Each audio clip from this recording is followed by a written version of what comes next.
I remember my first, I suppose, stereotypical concussion quite well, because it happened in training, and I was driving home from training and had to stop the car because I didn't know where I was or how to get home. Concussion is a brain injury. It's caused by force transmitted either directly to the head or indirectly to the head through a blow to the body. Over the course of my career, I've played from 17, and even before that when I was a kid growing up. I would say, looking back, at least, one a year over the course of my career. I wouldn't have known at the time there were concussions, but looking back now, I would say definitely there were. There are several common misconceptions to do with concussion. I think the strongest one is the idea that you have to be knocked out to have a concussion. That only happens in about 10% of people. The vast majority of players who have a concussion don't lose consciousness, they're not knocked out. The other one would be that you have to have a bang on the head to get a concussion. It can be that it's just a shoulder charge, a body check, that can give enough force to the head and to the brain to cause a concussion without actually a bang on the head. So the concussion took place in a game. It was an aerial duel between me and the striker. Boat has gone up as normal. I did win the header, but then I head-butted the back of her head. So it was about 10 minutes into the game.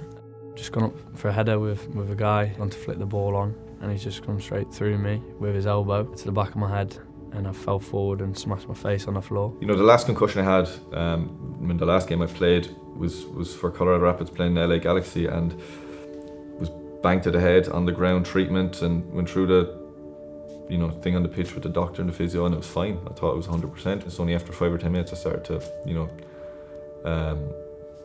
feel not right, I suppose not forgetting stuff, but more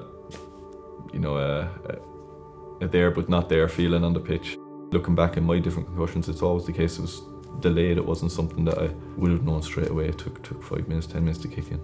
The med team immediately came onto the pitch, and then obviously instantly they could see where I'd had the impact on my head. Asked me a couple of questions, where are you, what day is it, the score, do you feel okay? And in that moment I did feel fine. I remember asking them, is it cut, is there blood?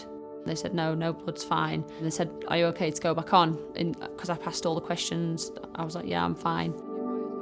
I wanted to play on, so my manager said we'll give you a few minutes, and he was obviously just watching me play, and I was moving like he described it like I was drunk, and he said I had to come off because I wasn't moving properly. The nature of the grassroots game, you can be playing against someone that used to be an ex-pro at times, or you could be playing against someone that's been out the night before, so that it's a lot clumsier, a lot more physical at times. The key message is recognise and remove. So if you think somebody has suspected concussion, they should be removed from the field of play and not be allowed to return that same day, and then an opinion sought from an experienced doctor. It wasn't till after the game and everything had settled and I could actually take time to reflect on what had happened that I started getting headaches and a real pain, just like a throb. The day after, I think that night I couldn't really deal with light or noise.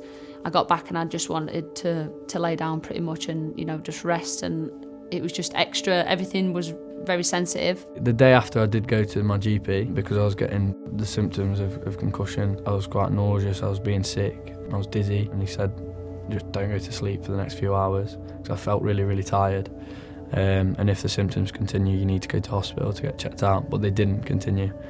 But he said to not play for 2 weeks, so I didn't. No, just headaches, a lot lower energy levels, feeling, lack of enthusiasm for training, lack of enthusiasm for games for the week or two afterwards. Probably should have just took it a little bit slower instead of rushing to get back, and obviously all I had in my head was the game. I was like, I've got to, push to get back, and obviously then at that point I didn't really understand concussion or the symptoms or what you needed to look out for, so I think now I'm more educated on that. I can definitely look out for that in the future, and it is something I do take more seriously now. 5 years ago, 6, 7 years ago, I would have, just you come back and you play a week later, or you come back and play the next day, as in everyone else's case, you got banged head, didn't feel great, and fine the next day. What I would say gave me a concussion here then wouldn't have given me a concussion 7 or 8 years previously. Maybe I'm wrong, but I think that it became easier to get a concussion later on due to maybe not taking the time out when I should have earlier in my career. If you have an injury, a brain injury, that's affecting your brain function, you're not going to be adding anything to the team. You're not going to be making effective decisions. You're not going to be contributing to the sports side of football?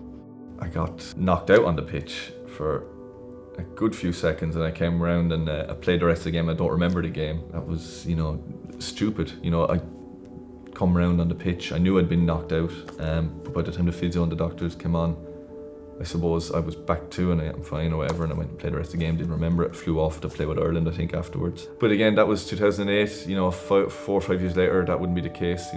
Everyone's knowledge, everyone's seriousness of the issue, everyone, players and staff are a lot more aware of it, so I don't think that would happen now, which is a very good thing. And I didn't play well in those few weeks. I played terrible actually, it didn't help me at all. If they've got a brain injury, they won't be able to control their limbs while they're doing the sport, so they put themselves at risk of a knee injury or a muscle injury. The FA guideline has 3 main principles. Recognise and remove. If you suspect concussion, they should be removed from the field of play. Rest the body, rest the brain. That means that when somebody is removed, they have to undergo a particular rest period before they look to return to sport. And then the graduated return to play, which is a sequential series of exercises that begin very low level and get slightly more intense all the way up to returning to play. The exact amount of time that protocol takes will vary depending on the age of the injured player. Children have more conservative guidelines than adults, and we'd recommend that everybody refers to the FA guideline that's online so that you can establish the exact timescales for your injured player.